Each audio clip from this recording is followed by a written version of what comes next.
Hola hermanos, ¿cómo están? Bienvenidos nuevamente a un programa más de Apologética. La verdad los hará libre.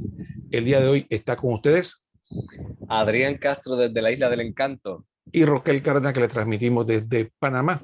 Y estamos muy felices de poder nuevamente compartir un tema interesante con cada uno de ustedes.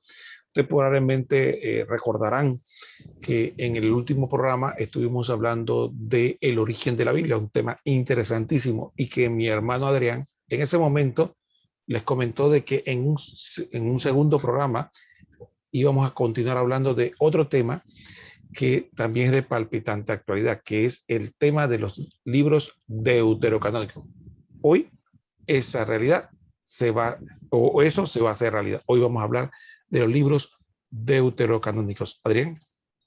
Eso es así como siempre nosotros hacemos en los programas, tratamos de, lo primero, hacer la reflexión y el llamado a que si no tuvieron la oportunidad de ver el programa anterior, saquen su espacio para poder verlo. Y segundo, que siempre aprovechamos para exhortar a que estén pendientes a los próximos programas, que siempre nos gusta dar en los temas una pincelada de lo que estará viniendo en los próximos programas. Así que aquellos que tuvieron la oportunidad de ver el programa anterior sobre el canon bíblico, vieron que nosotros dimos algunas luces de lo que íbamos a estar hablando en este programa de hoy sobre los deuterocanónicos. Así que esperamos que estén pendientes, como siempre decimos, lápiz y papel en mano, pendiente para que apunten, para que una vez toda esta información ustedes la reciban en su hogar, cuando saquen su espacio con calmita, puedan verificarla, contrarrestarla y así usted mismo sacar sus propias conclusiones. Nosotros simplemente brindamos la información y ustedes sacan la conclusión. Sí, Adrián, y entonces hay un aspecto muy importante que le decimos a todos. Sabemos que desde nuestros distinguidos hermanos que comparten con nosotros aquí en este programa Apologética, la verdad los hará libre, hay de dos tipos. Los primeros son los que les gusta la apologética y conocen, y hay otros que están aprendiendo. En ambos casos le pedimos que siempre recuerden que es importante compartir estos programas. No para que Adrián y yo nos beneficiemos, porque Adrián y yo no recibimos ningún beneficio, diríamos, económico de esto, sino para ayudar a tantos hermanos que muchas veces están confundidos, no encuentran respuesta, no saben cómo conversar sobre estos temas, y nosotros hacemos este programa. Una de las cosas más curiosas, Adrián, que a mí me gusta de vez en cuando recordar, y es el hecho de que nosotros como apologistas no estamos buscando novedades. Nosotros lo que estamos tratando es de informar. Yo tengo, por ejemplo, 25 años de ser apologista y son incontables las veces que he dado, por ejemplo, el tema de las imágenes, porque no se trata de dar algo nuevo, sino de aclarar a las personas que tienen dudas. El que ya sabe, perfecto. El que ya tomó una posición, se lo felicitamos. Pero hay personas que tienen dudas, y para esas personas que tienen dudas, nosotros repetimos una y otra vez el mismo tema. Ese es el parte del apostolado de la apologética, porque cada día nacen personas nuevas, cada día hay jóvenes nuevos, cada día hay personas interesadas en la fe y que tienen la misma duda que probablemente usted al inicio tenía. Adrián. Incluso si aquellos que han tenido la oportunidad de ver esta serie de programas desde el día número 1, cuando comenzamos con la iglesia que Cristo fundó, si se fijaban, lo primero que el hermano Roquel trajo fue el ejemplo del hermano Chente, una persona que vivía sin fe, sin creencia, sin religión, que de la noche a la mañana decide seguir al Señor, y cuando en el barrio todo el mundo se enteró, todo el mundo le fue a hablar del Señor. El detalle, ¿cuál fue? Que cada cual le iba a hablar de su propia religión y cada cual le hablaba de su propia verdad, y cuando vinieron a ver, confundieron al pobre Chente. Y muchas veces afuera hay muchos hermanos que son ese hermano Chente, que todo el mundo le habla de Dios a su manera y no saben quién es el que tiene la razón. Y es por eso que nosotros compartimos este programa. ¿Para qué? Para que conozcan a plenitud la revelación del Señor en una sola iglesia que Él se encargó de edificar. Y es que así es que los hemos estado llamando paulatinamente, desde la fundación de la iglesia, en los fundamentos que la hizo, esa sucesión apostólica, esa recopilación de la Sagrada Escritura. Y hoy damos continuación para llevar a plenitud lo que es ese canon bíblico. Bueno, posiblemente, hermanos, a ustedes que nos están viendo en estos momentos, se preguntan, bueno, ¿Qué es eso de los deuterocanónicos? Porque hay personas que efectivamente a veces este tema como que no es muy popular porque es difícil expresarlo muchas veces en un título, pero básicamente se refiere a eso que usted probablemente ha vivido, que hay gente que habla que hay una Biblia católica, hay una Biblia protestante, y unos dicen, no, a ti te faltan libros, otros dicen, no, a ti tú tienes libros que no son inspirados, entonces queda uno un poco extrañado. Yo todavía conozco gente que está extrañada y dice, yo siempre pensé que había una sola Biblia. Entonces, ahí vamos a aclarar ese tema, si es verdad que hay una sola Biblia o por qué hay tal diferencia, Adrián. Y otro detalle, ¿verdad? Que hay que tomar en consideración, como dice el hermano Roquel, que muchas veces cuando alguien se topa con una Biblia, ya sea con todos los libros o con libros de menos, cuando se topa con esta situación, muchas veces entran en conflicto por el aspecto, primero, de que quizás desconoce esta información que hoy les vamos a brindar, o podemos llevarlo al otro extremo, que conoce la información, pero ahí entonces es que adoptan posturas. Y ahí es donde es importante que conozcan esta información que nosotros vamos a estar brindando, de modo que puedan hacer un sano juicio de modo objetivo, de modo respetuoso y de manera que puedan compartir la información a aquel que no sabe, que eso es una obra de misericordia a la cual tú y yo estamos llamados. Así que repetimos, lápiz y papel en mano para que puedan sacar provecho de esta información, porque aquí comienza el viaje y nos vamos a gozar en cantidad. Bueno, Adrián, entonces yo empezaría diciendo que lo primero que tenemos que aclarar que efectivamente hay una sola Biblia. No hay muchas Biblias. Hay una sola Biblia y vamos a explicar por qué. Porque efectivamente tenemos que partir todo de esta premisa. Hay una sola Biblia y la estableció la Iglesia Católica. No había otra en cuanto a nosotros como cristianos. Los hebreos que no aceptaron a Cristo, no creyeron a Cristo, ellos se quedaron con unos libros que ellos consideran inspirados. Algunos nosotros sí, otros no, pero nosotros tenemos que tener esa claridad. Cuando hablamos de Biblia, para nosotros se refiere a un conjunto de libros que se componen entre lo que llamamos nosotros Antiguo Testamento, que viene de la Antigua Alianza, y Nuevo Testamento, que son los después de la venida de nuestro Señor Jesucristo aquí a esta vida terrena. Entonces, eso tenemos que aclarar. O sea, en ese sentido, hay una sola Biblia que está compuesta por 73 libros. Entonces, eso es lo primero que tenemos que aclarar. Hay circulando por ahí Biblias que le faltan 7 libros, ¿no?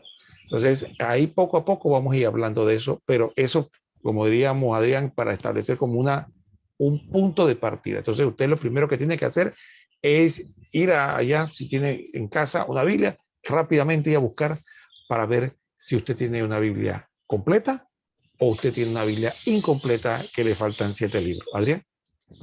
Y aprovechando el momento, como siempre hacemos durante los programas, aquellos que tuvieron la oportunidad de ver el programa anterior donde nosotros hablamos del desarrollo del canon bíblico, pudieron ver históricamente cómo fue que se desarrolló el mismo, que no fue un invento, que no fue que lanzaron todos los papiros al aire y los que cayeron en lugar específico fueron los que escogieron, no.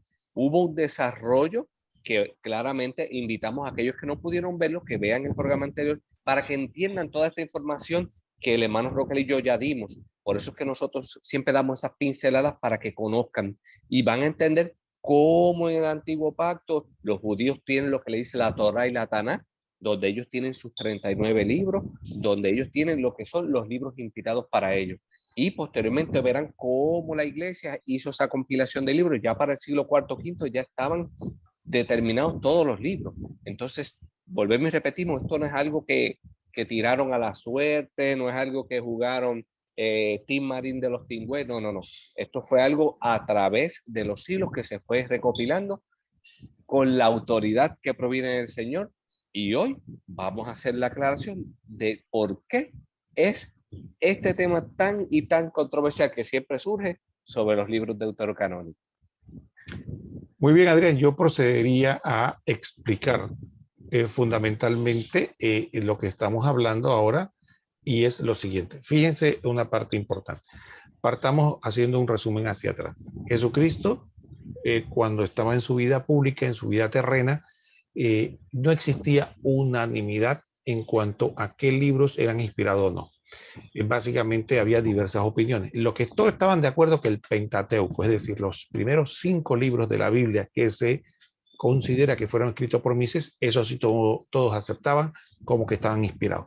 Pero para su sorpresa, probablemente muchos libros que nosotros consideramos y que llamamos proféticos, otros llamamos históricos, otros llamamos sapienciales, no había esa unanimidad de decir que era palabra de Dios o no. Así que ese era un panorama fundamentalmente del pueblo judío en ese momento. Ahora, lo que sí era cierto es que en cuanto del punto de vista idiomático, habían 2 versiones.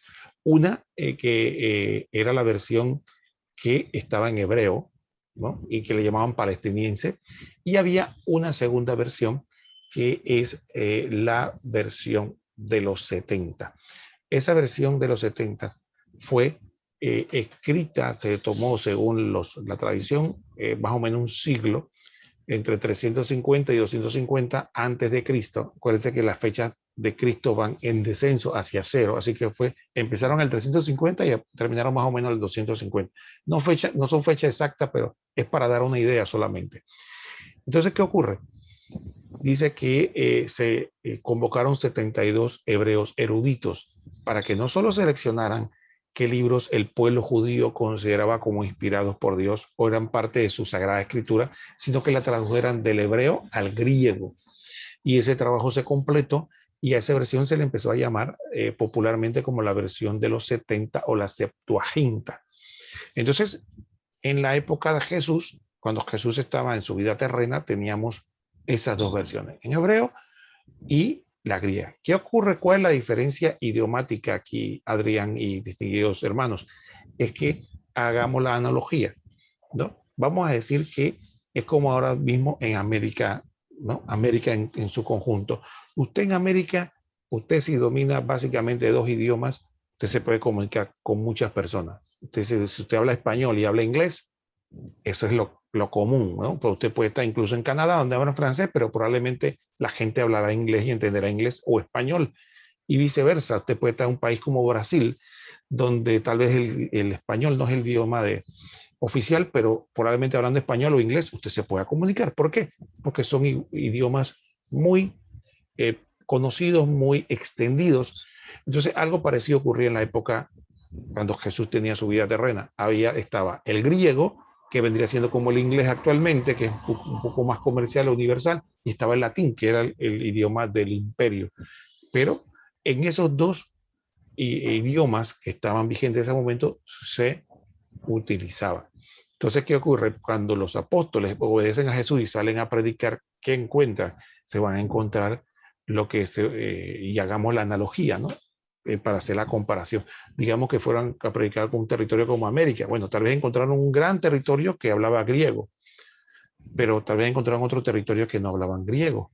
Pero las personas conocían el griego porque era un idioma que se utilizaba. Entonces ellos tenían que predicarle tanto a los hebreos como a los ciudadanos paganos en un idioma que ellos manejaran, que era el griego. Entonces, cuando ellos salieron a predicar al mundo, entonces ellos usaban esa versión de los 70 y cuando citaban la escritura, estaban hablando precisamente de esa versión de los 70. Adrián. Me gustaría compartir una informacióncita tomando en consideración todo lo que has comentado para beneficio de los hermanos. Y es para que ellos entiendan que ya desde el año 600 antes de Cristo, con la destrucción de Jerusalén y la desaparición del Estado judío, ya estaba latente la preocupación de concretar oficialmente la lista de los libros sagrados. Entonces, ¿qué criterios utilizaron los judíos para fijar esa lista de libros sagrados? Pues lo primero es que debían, ¿verdad?, los libros sagrados entre los cuales se reconocía la verdadera fe de Israel para asegurar la continuidad de esta fe en el pueblo. Habían varios escritos que los hermanos tienen que tener en consideración, ¿verdad?, que parecían dudosos en asuntos de fe e incluso francamente peligrosos, de manera que fueron excluidos de su lista oficial. Otro detalle que los hermanos tienen que tomar en consideración es que aceptaron solamente los libros sagrados escritos originalmente en hebreo o arameo. Y aquí es donde entra el detalle de que los libros religiosos escritos en griego ellos los rechazaron por ser libros muy recientes o de origen no judío por el aspecto del idioma, como nos comenta el hermano Roquel. Entonces, este último dato es muy importante porque de ahí es que viene después el problema de la diferencia de los libros. Así que ellos pues vienen y fijan su lista de libros que ellos entendían que era verdaderamente inspiración divina y entraron en la colección de la Sagrada Escritura de ellos. Incluso esta lista oficial de los libros inspirados, ellos le van a dar con el tiempo ese nombre de canon o libros canónicos. Y recordamos como en el programa anterior que esa palabra canon significa regla, norma, y que quiere decir que los libros canónicos reflejan la regla de vida o la norma de vida para quienes creen estos escritos. Es importante reconocer que todos los libros canónicos de la comunidad de Palestina eran libros originalmente escritos en hebreo o arameo, ¿verdad? Porque esos eran los idiomas, como comentaba el hermano Roquel. Entonces, es importante tener en cuenta, ¿verdad? Que ya en ese primer siglo de nuestra era, que cerca del año 90 de Cristo, pues ahí es que ellos tienen, como dice ahorita, el canon de Palestina o el canon de Jerusalén, para que los hermanos puedan recopilar toda esa información y tener un macro de lo que estamos compartiendo. Y Adrián, mira una cosa interesante que lo que estamos nosotros comentando, y es la siguiente. Primero quisiera pedir disculpas y aclarar que la fecha me equivoqué, no es 350, sino es 250 a 150, ¿no? Sí, Es la fecha, aunque eso no es tan relevante para el tema que estamos hablando, porque el punto para nosotros es cómo surge este aspecto de la diferencia. Fíjense, quisiera compartirles con ustedes para que ya sepan de partida, porque algunos preguntan con mucha frecuencia, oye, ¿y cómo yo sé que mi Biblia es católica? Bueno, el primer paso es buscar en el Antiguo Testamento y fijarse si están los libros de Baruch, Tobías, Judith, Primera y Segunda de Macabeo, Sabiduría Sirácida o Eclesiástico. Son diferentes nombres, ¿no? El libro de... Entonces, si estos libros usted lo tiene en su Biblia, es el primer paso para ver si su Biblia es católica. Después vamos a dar algunos otros datos, pero es un tema. Entonces vemos que hay 7 libros, ¿no? Que hay de diferencia. ¿Por qué? Porque en los cánones que mencionamos que el pueblo hebreo tenía en ese momento y que no había unicidad, universalidad en cuanto a la decisión, en la versión de los 70 tenían todos estos libros y en la versión palestiniense no tenían estos libros. Ahora, ¿qué ocurrió? Ustedes se preguntarán, bueno, ¿y qué ocurrió? Bueno, lo importante fue que mientras el cristianismo no surgió, había paz, ¿no? Ellos tenían sus discusiones internas, pero no había un problema tan serio en ese sentido, sino ellos se hubieran reunido para definirlo, pero no, ellos consideraban, bueno, que esos libros pues, no hacían daño a nadie, ¿no? Entonces, los hebreos de la diáspora usaban la versión de los 70 para leer su Biblia en griego, en su sinagoga, en sus reuniones litúrgicas, y los de Israel leían en hebreo lo que ellos llamaban las escrituras.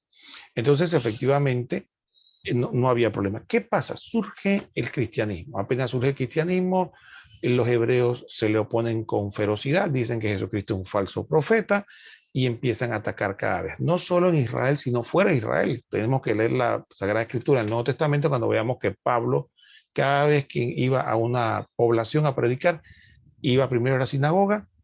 Era como, era bueno, Pablo tenía como una anécdota, ¿no? Pablo era como para cumplir un deber, pero yo siempre en mi interior decía yo, oye, qué duro es Pablo. Pablo sabía ya que iba a predicar en la sinagoga, ya sabía que esos era como alertar a los enemigos. Tan pronto predicaban en la sinagoga y los judíos del área sabían que él iba a predicar y lo rechazaban, él se iba a predicar a los paganos, pero no lo dejaban en paz. Inmediatamente esos mismos se convertían en los conspiradores para hacer la vida imposible a Pablo. Entonces, ¿pero qué ocurre? Pablo iba y les predicaba. Pero, pero en esa predicación, ¿qué ocurría? Ocurría con Pablo lo mismo que ocurría con San Esteban, que este texto lo dice, claro, dice Hechos 6 del 9 al 10, dice la palabra de Dios. Se levantaron unos de la sinagoga llamada de los libertos, silistenses y alejandrinos y otros de Cilicia y Asia, y se pusieron a disputar con Esteban, pero no podían resistir la sabiduría y el espíritu con que hablaba. ¿De qué hacía Esteban? Esteban estaba en plena discusión teológica y con las escrituras le estaba demostrando que Jesucristo era el Mesías. Entonces, eso obviamente a los judíos no les gustaba. Cuando Pablo iba a predicar, no les hablaba de otra cosa, sino de las escrituras. Y entonces ellos no les gustaban que la nuevo grupo o secta, como le llamaban ellos, que eran los cristianos, que somos nosotros, pudieran citar la escritura y usar su escritura para demostrar que Jesucristo era el Mesías. Efectivamente, eso le causaba una gran molestia y por lo tanto empezaron a atacar todo lo que tenía que ver con el cristianismo. Adrián. Básicamente, para los hermanos que nos están viendo, tienen que entender, ¿verdad?, que el cristianismo nace como un movimiento religioso dentro del mismo pueblo judío. Y entonces Jesús mismo era judío y no rechazaba los libros sagrados de su pueblo. Además, los mismos primeros cristianos, como nos comenta el hermano Roquel, ya habían oído a Jesús decir que él no venía a suprimir lo que era el Antiguo Testamento, como nos atestigua Mateo 5:17, sino que eso deja ver que por eso era que los cristianos reconocieron también como libros inspirados todos los textos que utilizaban los mismos judíos del Antiguo Testamento. Y por eso fue que se vieron esas dificultades, porque si entran en ese conflicto, debemos utilizar ¿verdad?, el canon breve de Palestina con 39 libros o el canon largo de Alejandría con los 46 libros. Y de hecho, si miramos profundamente la historia, sabemos que por causa de la persecución contra los cristianos, es que el cristianismo se extiende prioritariamente fuera de Palestina por todo el mundo griego y romano.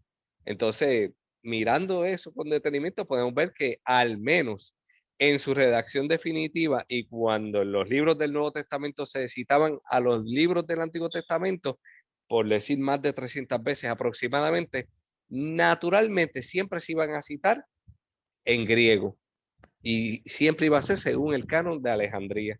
Y entonces eso era lo más lógico. Por tanto, que los primeros cristianos tomaron este canon griego de Alejandría porque los mismos destinatarios a quienes debían llevar la palabra de Dios, todos hablaban griego. Así que en conclusión, el cristianismo aceptó desde el comienzo la versión griega de los antiguos 46 libros. Y un detalle que es importante compartir, muchas veces nosotros escuchamos, bueno, nos dice, no, porque Pablo dice que toda escritura es inspirada por Dios y bla, bla, bla, bla, bla.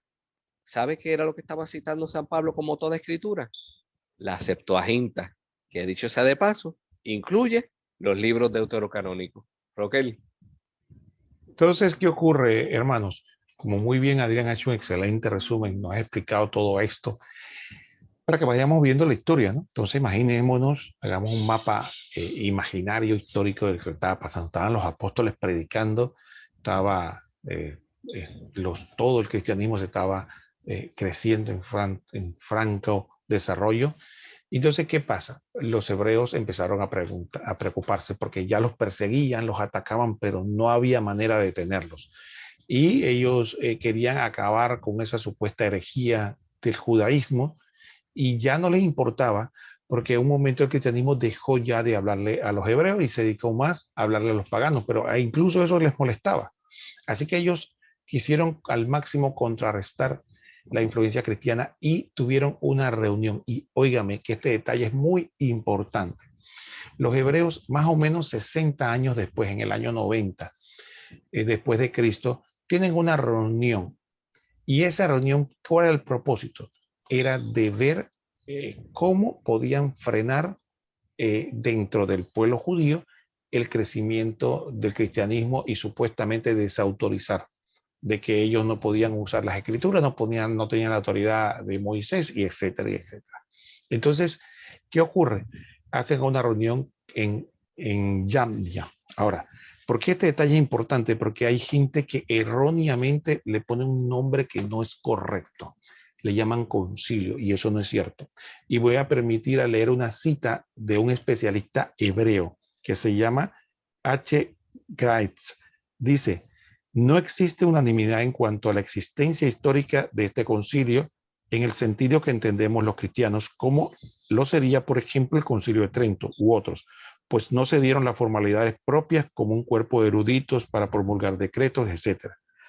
Entonces, dice el historiador, se le atribuye haberle dado el nombre de Sínodo de Yamnia y posteriormente los cristianos dieron en referirse a él como el concilio de Jamnia. Igualmente se afirma que allí nunca se definió canon alguno de la escritura y menos que fuera obligatorio para los judíos. Lo hemos citado aquí para que para entender la argumentación que usan los hermanos anticatólicos, que empiezan a citar dicen que el concilio de Jamnia, y eso no fue un concilio, eso fue una reunión fundamentada en fariseos, y si usted lee, porque el texto se consigue en internet, te da cuenta de que es una reunión donde las conclusiones que sacaron eran muy ofensivas a Jesucristo, a la Virgen María, al cristianismo. Entonces sería poco menos que indecente que un cristiano le dé valor y no solo le dé valor, sino que le dé valor a nivel de concilio. Tiene un valor histórico en cuanto a conocer qué fue lo que pasó, pero darle autoridad a eso es totalmente absurdo. Entonces, entendemos que no es un concilio, ni se pretendía definir ningún canon, sino que fue simplemente una reunión donde se analizaron algunas cosas y se plantearon estrategias para frenar el avance del cristianismo. Esto lo dejamos en claro porque veremos más adelante cómo se pretende algunos hermanos justificarse a través de esto para decir de que ellos se van por un canon que ya hace tiempo la iglesia había desestimado y que se había ido por el canon de los 70. Entonces es importante, muy importante que lo tengamos presente porque muchas veces nos dejamos engañar. Adrián. Irónicamente, como comenta el hermano Roquel, muchas veces vemos que los hermanos vienen a traer esta decisión de los judíos alrededor del año 90. Siempre nosotros cuando damos fecha utilizamos el término aproximado alrededor porque sabemos que históricamente hubo un cambio en lo que fueron los almanaques o lo que fueron los calendarios. Así que cerca del año 90 de nuestra era, sabemos que los judíos tomaron esa decisión de no utilizar lo que era los 7 libros del canon de Alejandría. Entonces, aludir a esa decisión de una reunión anticristiana, de una reunión antimesiánica y de una reunión que dejaba mal parado todo lo que para nosotros es sagrado, pues, como dice el hermano Roquel, es bastante antiético. Darle autoridad a algo que sencillamente lo que hace es poner por el piso nuestra fe.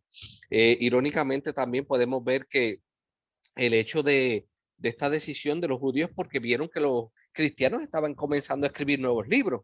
Claramente, cuando, ¿verdad? Como nosotros hablamos en el programa pasado, el desarrollo del canon bíblico, sabemos que hubo muchos escritos, tanto por apóstoles como por sus discípulos, como las cartas que hizo Pablo, etcétera, etcétera, donde hubo la necesidad de escribir toda esta información para que prevalecieran esas enseñanzas que se daban en ese momento. Entonces, a los judíos ver que los cristianos estaban escribiendo nuevos libros, que hicieron, espérate, ellos se van a la defensiva y de manera tajante no.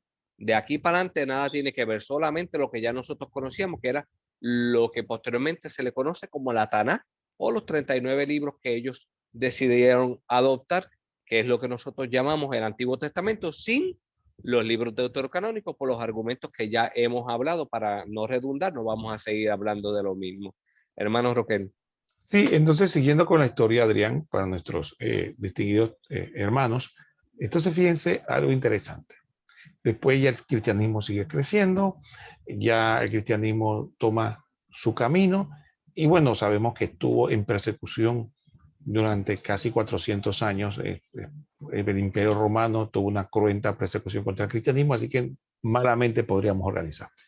Haciendo un repaso de lo que dimos en el programa anterior, ya sabemos que cuando la iglesia Constantino le da libertad de culto, ya no son perseguidos, no son enemigos del Estado, entonces ellos pueden empezar a organizarse.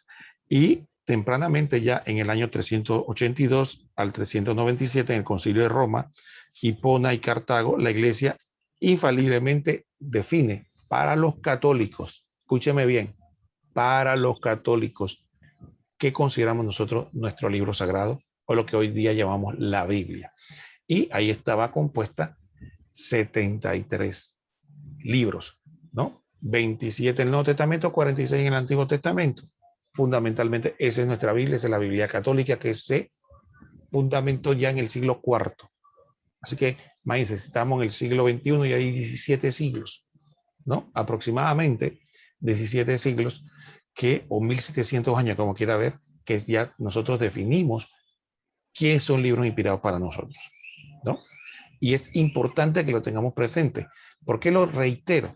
Porque si eso lo hizo un concilio católico, compuesto por obispos católicos, compuesto por el Papa, que nosotros conocemos como el vicario de Cristo, el sucesor de San Pedro, y definimos estos libros, entonces la Biblia, tal y como la conocemos, de 73 libros, pasa a ser la escritura sagrada del catolicismo. Y esto es importante porque hay gente que dice, no, que la Biblia es de todo mundo, ¿cómo se atreven a apropiarse de la Biblia? Pues si es que, ¿qué quieren que le diga? ¿Cómo quiere llamarla? Ahora, que ustedes se separan de la Iglesia Católica y deciden llevarse la Biblia, es como si se hubieran llevado el catecismo, se hubieran llevado otro libro. Y dicen, bueno, que nos vamos a basar en esto. Pero cuando se hace la reforma protestante de Lutero, la Biblia estaba hecha. Tenía 1400 años y él decía llevársela y decir que él es el que la interpreta correctamente y que los demás no la interpretan. Entonces, ojo, hermano no católico, investigue la historia y dése cuenta. Ahora yo quisiera hacerle una pregunta a Adrián. Adrián, si eso fue así, entonces, ¿por qué? ¿De dónde surge la diferencia? ¿Qué fue lo que pasó? ¿Cómo quedamos de que ahora sí, por cerca de 1000 años, 1100 años por ahí, eh, hubo una sola Sagrada Escrituras, donde había 73 libros? ¿Cómo surge después que ahora, pues como un conejo salido del sombrero, ¿no? ¿Cómo surgió eso de que ahora hay una Biblia que tienen 7 libros menos? Y lo más importante, Adrián, yo quisiera que me aclararas eso también, porque encima que vienen después te dicen a ti, no, los católicos le agregaron libros a la Biblia. A ver, Adrián, aclárenos este misterio, por favor. Bueno, lo primero es lo primero. Siempre la Iglesia Católica dicen que añadió 7 libros a la Biblia, pero la realidad es que la Iglesia Católica no añadió 7 libros a la Biblia. La Iglesia Católica añadió 27 libros, que son lo que nosotros llamamos el Nuevo Testamento. Eso es lo primero. Lo segundo es que históricamente, como comenta el hermano Roquel, ya para el año 1517 surge la persona de Martín Lutero, que tiene unas discrepancias con la iglesia que todos conocemos cuando hablamos de lo que es la historia de la mal llamada reforma protestante, porque no reformó nada, al contrario, deformó. Entonces, sabemos que cuando surge esa división y con todas las innovaciones que trae Martín Lutero, entre las que él trae está, como dice el hermano Roque, la libre interpretación de la Biblia. Él comienza a hacer su propio catecismo, él comienza a poner en duda los libros deuterocanónicos, y no solo los libros deuterocanónicos. Martín Lutero, si lo dejaban, sacaba la carta del apóstol Santiago, que habla sobre las obras, porque Martín Lutero dice que él añade, mira qué cosa, Martín Lutero es quien añade en la Biblia la sola fe. Él es el que añade la palabra solo por la fe, cosa que no dice la Biblia. Él sí añade esa palabra. Él quería quitar la carta de Santiago, él quería quitar el Apocalipsis. Bueno, él sí lo dejaban. Él mismo cogía y hacía un canon nuevo completito, él solo. Pero, ¿a dónde vamos? ¿Verdad?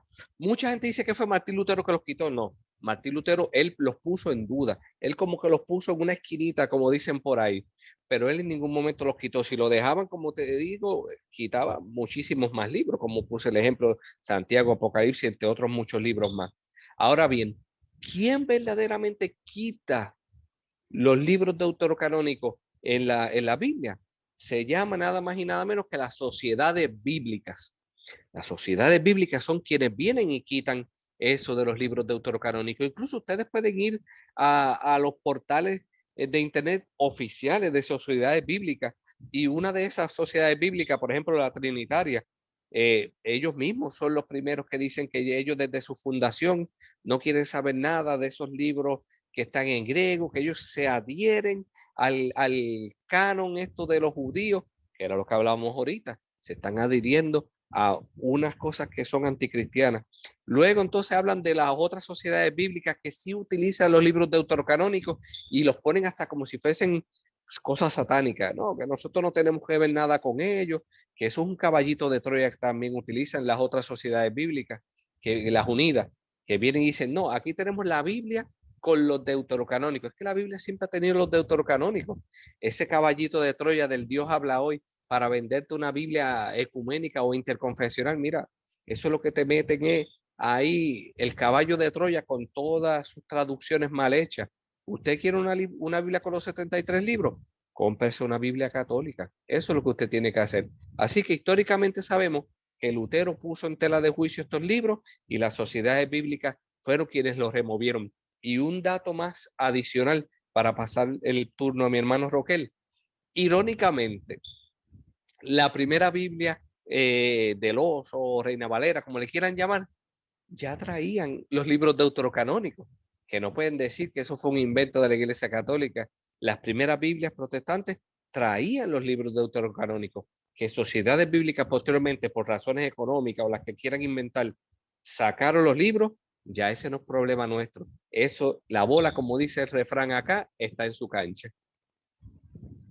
Muy bien, gracias Adrián, excelente resumen. Y entonces, ¿por qué Martín Lutero? Algunos preguntarán, ¿por qué Martín Lutero le tomó tirria a eso como decimos nosotros? ¿Le tomó odio? ¿Por qué no le gustaba esos libros? Bueno, precisamente porque, como muy bien explicó Adrián, él le pone con el libre examen y entonces él empieza a inventar doctrina. Empieza a decir lo que le parece, ¿no? Y entonces, ¿qué pasa? Cuando conforme la gente empieza a buscar y encontrar, y él mismo en la Biblia se da cuenta que hay textos que contradicen lo que él enseña. Por ejemplo, él dice que solo la fe.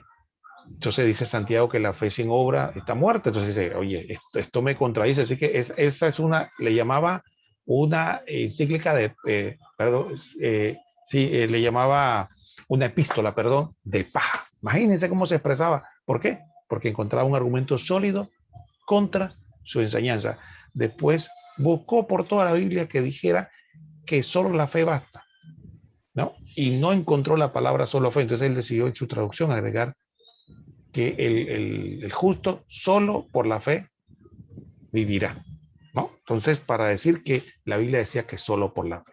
Pero también encontró, solamente para citar algunos ejemplos, miren los deuterocanónicos, la oración por los difuntos, que él también adversa, hay muchos protestantes, está en 2 de Macabeo 12:39 al 45, que se compara con 1 Corintios 15:29. La intercesión de los santos, por ejemplo, se encuentra en 2 de Macabeos 15:14, comparado con Apocalipsis 5:8 y 8 de 3 a 4.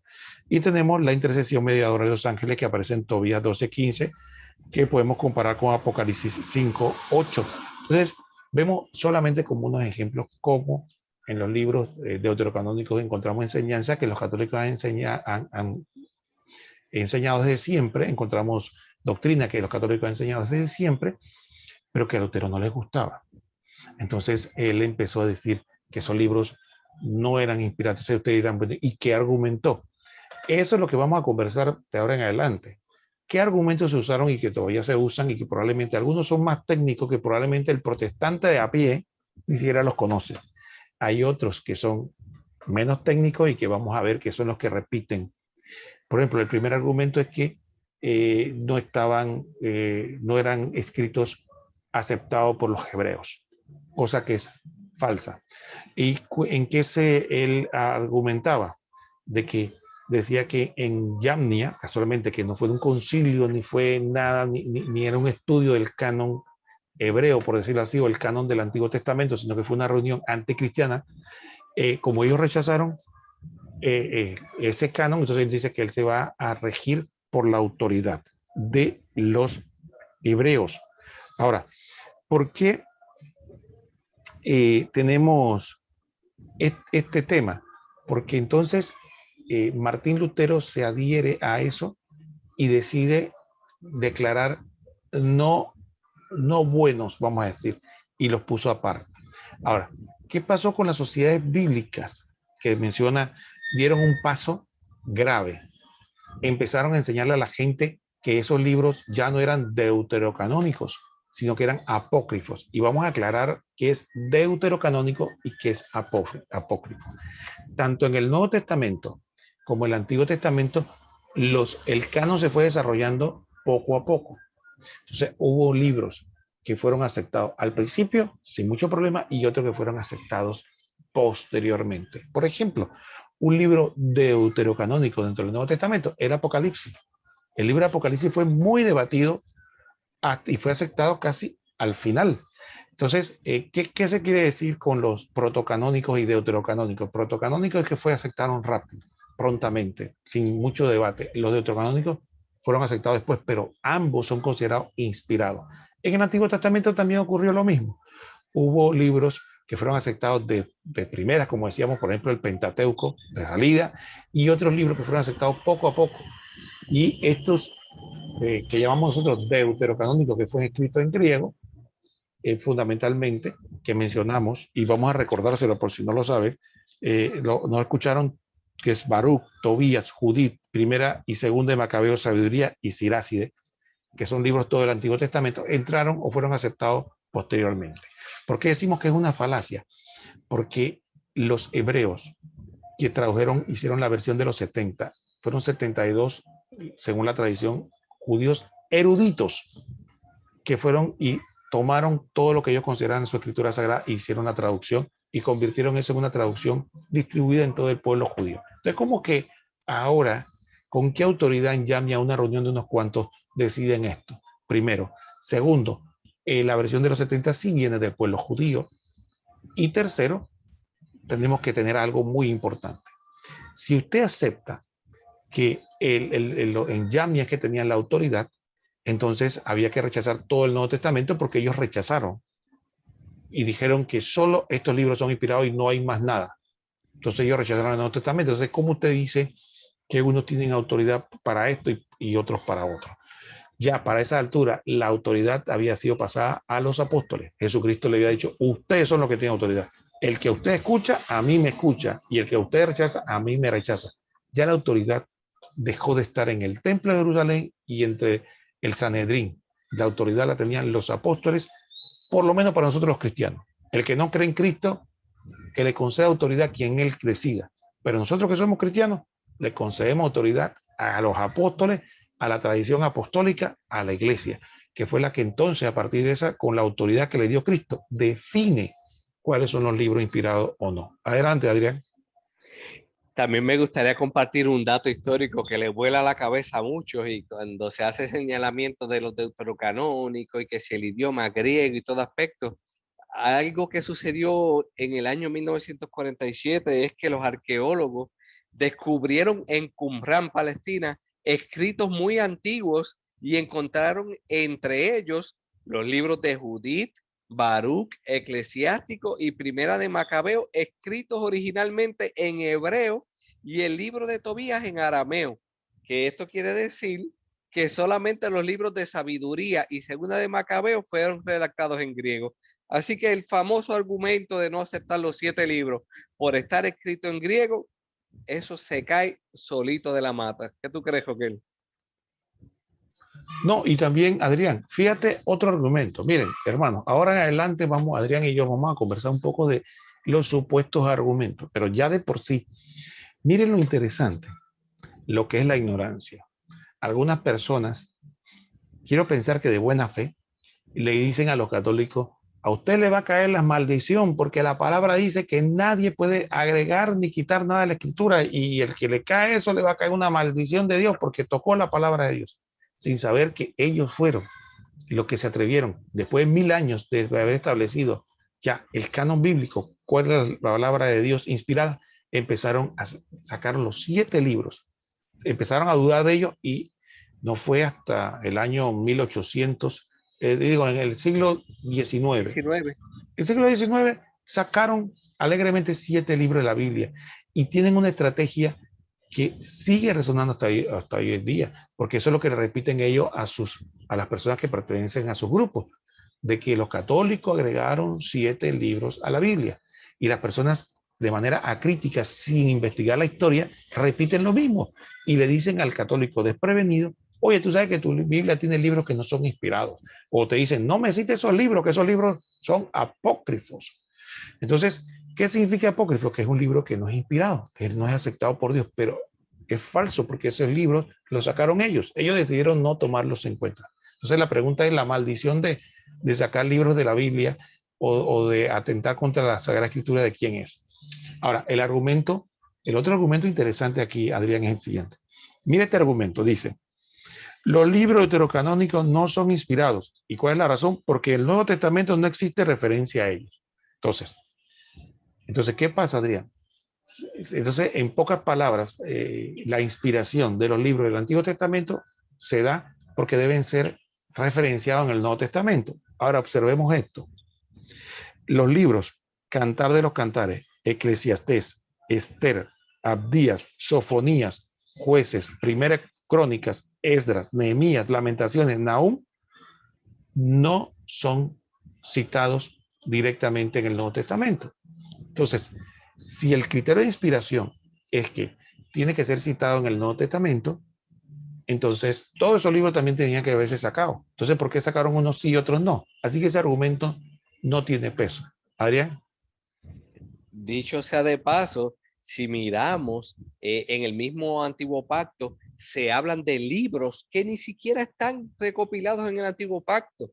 En el Nuevo Pacto también hablan de libros y de comentarios que ni siquiera están citados en la misma Biblia. Para más decirte, el mismo apóstol San Pablo, en la primera carta a los Corintios, podemos ver que dice, anteriormente les había escrito, lo cual nos deja ver que la primera carta a los Corintios no era la primera carta a los Corintios, ya había una primera carta a los Corintios. Entonces, ¿dónde está esa carta?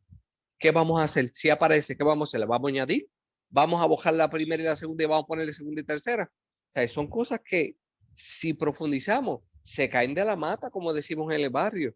Son cosas que no tienen ni pie ni cabeza para decirle argumentos, pero lamentablemente el que se está cayendo se agaja hasta de un clavo caliente. Bueno, Adrián, y hay otro tema interesante, fíjate. El argumento de que los libros deuterocanónicos no se citan es falso. Obviamente este programa no tenemos tiempo de citar, pero cuando los eruditos presentan ambas Biblias, ¿no? Una al lado del otro. Acuérdense que el Nuevo Testamento fue escrito en griego y ponen la versión de los 70 en griego, se darán cuenta de manera taxativa que existe una enorme cantidad de citas y de temas que son abordados en los deuterocanónicos y que existen en el Nuevo Testamento. Entonces, esto es muy importante tenerlo presente para que no se deje engañar de que dice que eso no se cita. Pero ya vimos que el argumento que no se cita es falso, porque ya hay libros que ellos consideran inspirados y que no son citados y sí los consideran inspirados. Así que no se deje engañar. Hay otro argumento que se presenta. Dice, los judíos fueron los depositados de la revelación como se aprecia en el texto, o sea, de la antigua alianza. Dice Romanos 3, 1 al 2. Entonces, ¿en qué es superior el judío? ¿O cuál es la ventaja de la circuncisión? Mucha, desde todo punto de vista. En primer lugar, porque ellos les fue confiada la palabra de Dios. Romanos 3, del 1 al 2 dice, ahí viene claro, hermano, que a ellos les fue confiada la palabra de Dios y por eso es que ellos fueron los que definieron. Bueno, primera argumentación, como dijimos, los que definieron la versión de la Septuaginta eran judíos, así que ese argumento no cabe. Entonces, ¿en qué se basó usted para determinar que lo que hicieron la versión de los 70 tenían más razón que los que supuestamente dicen en Yamnia? ¿No? ¿Quién? Y que durante aproximadamente más de 100 años el pueblo judío jamás rechazó ni hubo ni una reunión para decir esa versión de los 70 es falsa, sino que fue muy posteriormente para atacar el cristianismo. Entonces, hagamos conciencia de los argumentos que usamos.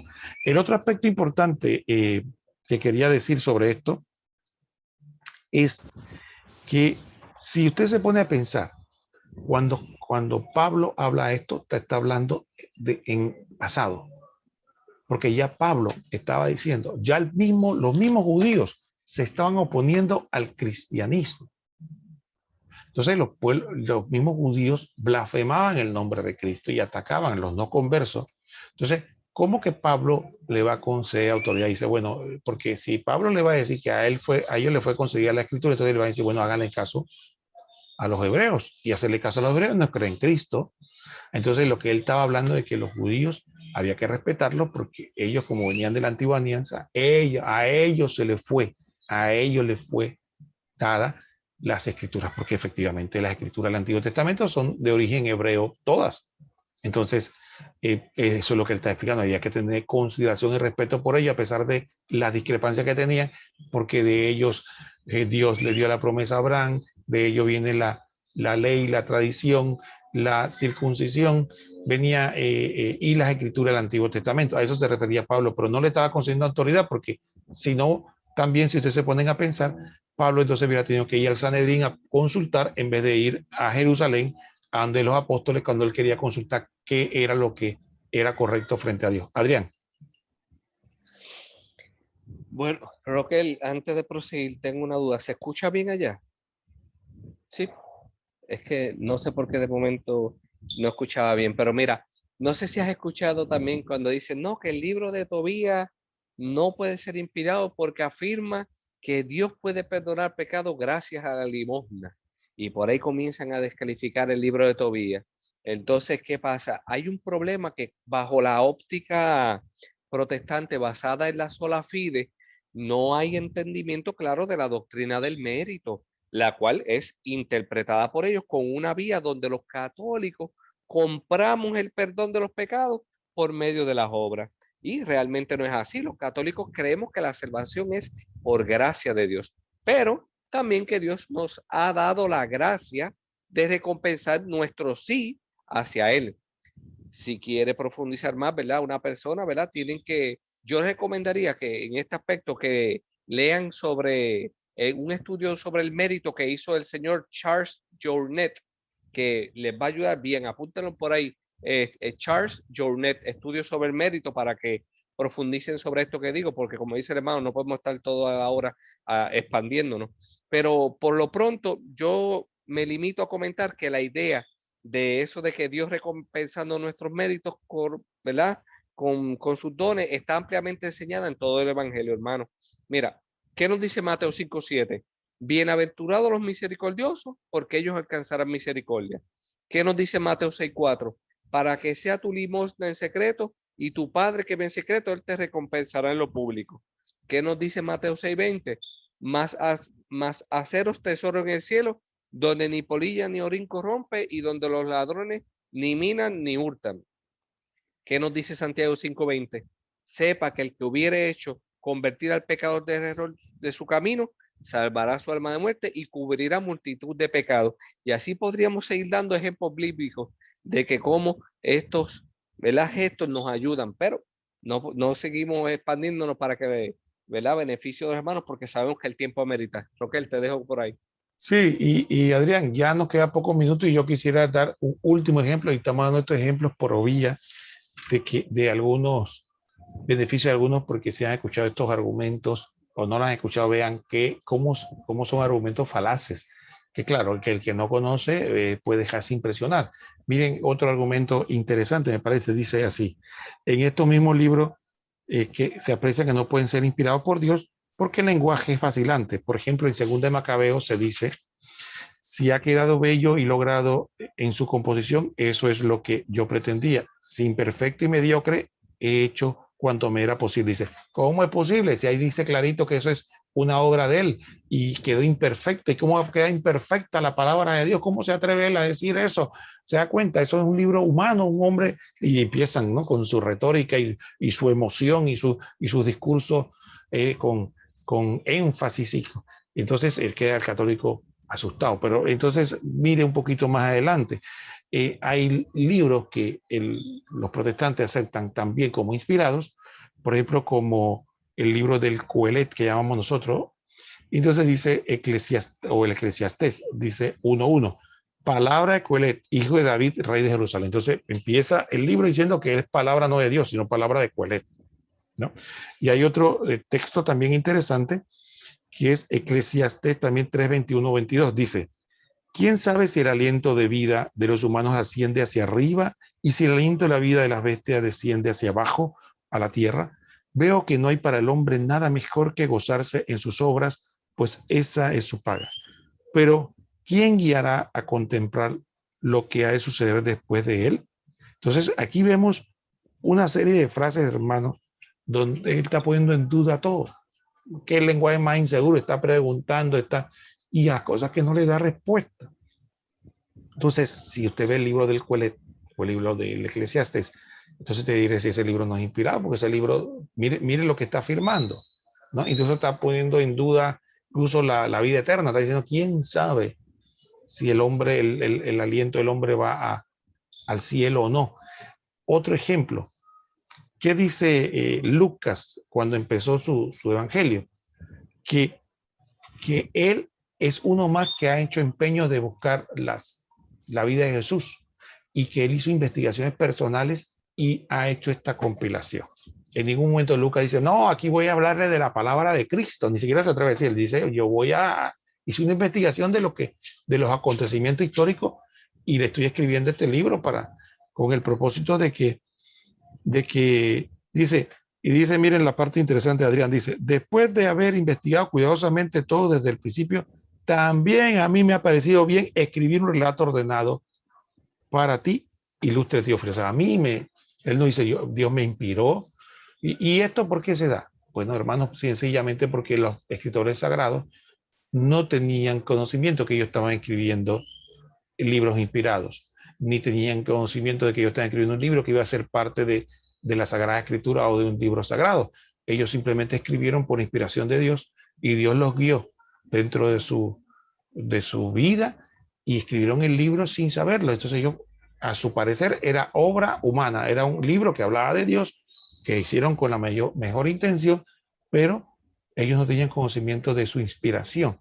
Por eso vamos a encontrar este tipo de manifestación. Entonces es absurdo querer agarrar un texto de un libro deuterocanónico y citarlo y decir que eso le quita la inspiración, porque cuando se aplica a otro, ocurre lo mismo. Entonces vemos que son argumentos falaces. Adrián. Algo que me llama la atención del libro de los Macabeos, que hay un suceso narrado en Segunda de Macabeos 7, cuando durante la persecución de los Macabeos fueron apresados 7 hermanos y su madre. Entonces sabemos que si leemos, el rey los torturó para que comieran alimentos impuros prohibidos por la ley. Uno tras uno murieron afirmando esperar la resurrección de la vida eterna. Eso lo vemos en Segunda de Macabeos 7, 1, 5 al 9. Entonces, este hecho claramente es citado en Hebreos 11:35. Apunten por ahí, este hecho de Segunda de Macabeos 7 es citado en Hebreos 11:35, donde nada menos que el autor de la epístola menciona todos aquellos hechos históricos que narran las escrituras sobre nuestros antepasados, hecho que no es narrado en ninguno de los libros protocanónicos. Y yo quisiera aprovechar, ¿verdad? Porque sé que el tiempo se nos está acabando, para comentar algo que quizá no va a gustar mucho a los hermanos allá, pero es importante, que no es posible negar la canonicidad de un libro porque contradiga la interpretación de cierta denominación y cuya interpretación es diferente de la iglesia entera durante la historia. En conclusión, el hecho de que un pasaje o un libro de la Biblia contradiga la doctrina protestante no quiere decir que no sea inspirado. Y voy a ir más allá, aunque me manden a la hoguera. Si vamos a ver el hecho de que algo no sea inspirado, ¿verdad? En cuestión de querer validar con la doctrina protestante, mira, si es así, al final de cuentas, la Biblia completa no sería inspirada porque contradice la doctrina protestante. Adrián, mira, ya que nos quedan unos minutos finales, miren el último argumento que yo quiero compartir. Y hay unos que dicen, mire, lo que pasa es que los católicos incluyeron esos libros, esos 7 libros apócrifos en la Biblia en el Concilio de Trento, ¿no? Ellos ahí decidieron incluirlo, cosa que es totalmente falsa, porque mire, antes de que iniciara la Reforma Protestante, ya de 1438 a 1445, en el Concilio de Florencia, antes de la Reforma Protestante, ya se fueron ratificados los libros de la Biblia.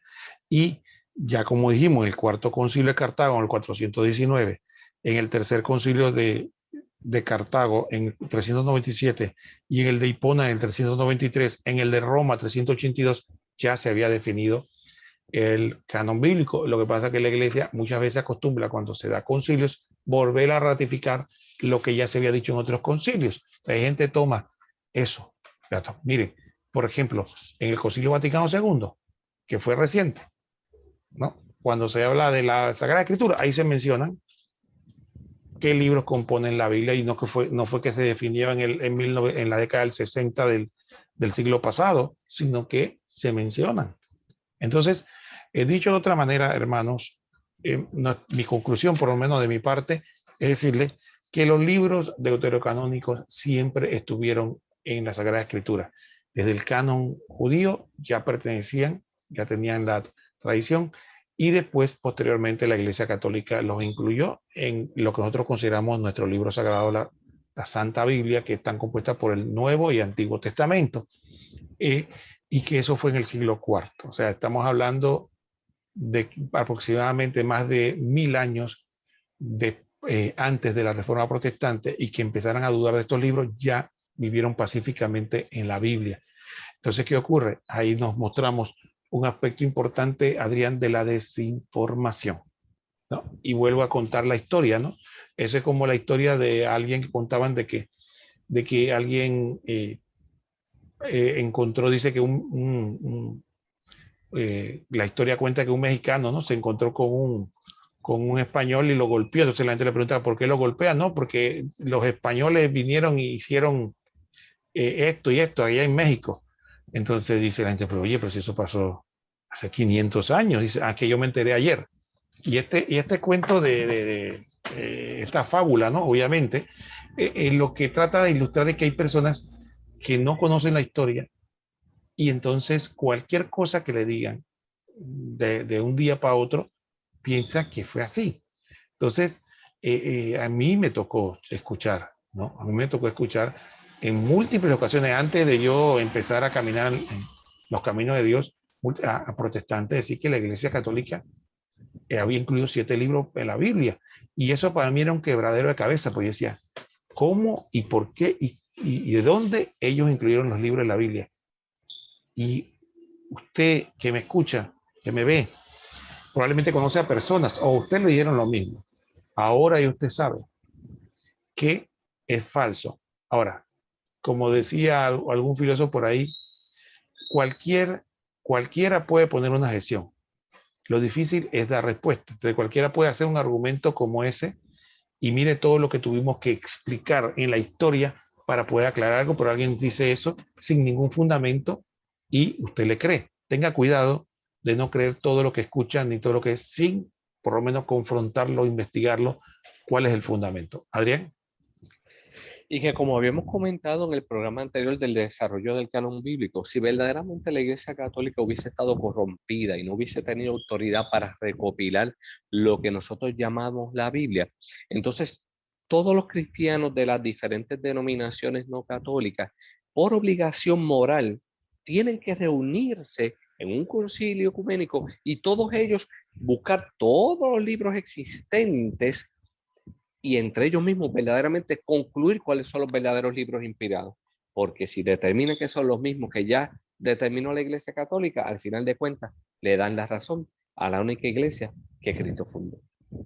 Muy bien, hermano. Entonces nosotros creo que con esto hemos cubierto este interesante tema de los libros deuterocanónicos, y aunque le pedimos disculpas porque para unos puede parecer pesado, es muy importante, porque usted no puede permitir que alguien le ponga en duda la inspiración de la Sagrada Escritura.